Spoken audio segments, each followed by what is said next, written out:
काल रात्रीपासून झालेल्या मुसळधार पावसाचा मुंबईकरांना बसलेल्या फटक्याच्या पार्श्वभूमीवर शिवसेनेतल्या ठाकरे गटाचे आमदार आदित्य ठाकरे यांनी मुंबई महापालिका प्रशासन आणि राज्य सरकारवर टीका केली आहे। मुंबई महापालिकेला पावसाळ्यासाठी कराव्या लागणाऱ्या कामांचा विसर पडला असावा हेच आजच्या घटनेमधून दिसून आलं असं त्यांनी म्हटलंय। पाहूयात आदित्य ठाकरे यांनी आपल्या पोस्टमध्ये आणखी काय काय म्हटलंय।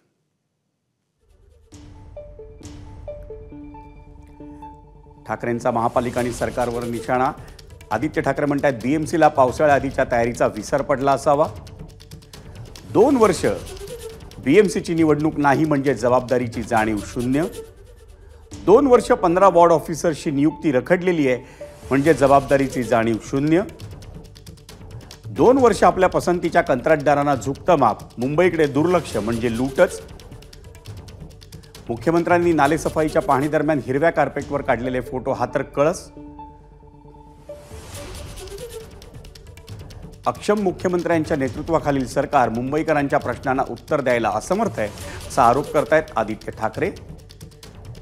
कालपासूनच्या पावसानं मुंबईसाठीची यंत्रणा निकामी करून टाकली। आपत्ती व्यवस्थापन कक्षाला भेट दिल्याची छायाचित्र हीच त्यांची कमाई ठरली।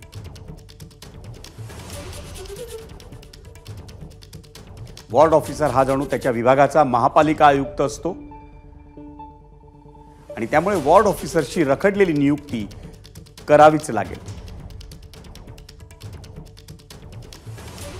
मुंबईचा वेग पावसाळ्यातही कमी होऊ न देणं हे त्यांना चांगलं जमतं, कोणाला तर वॉर्ड ऑफिसरना।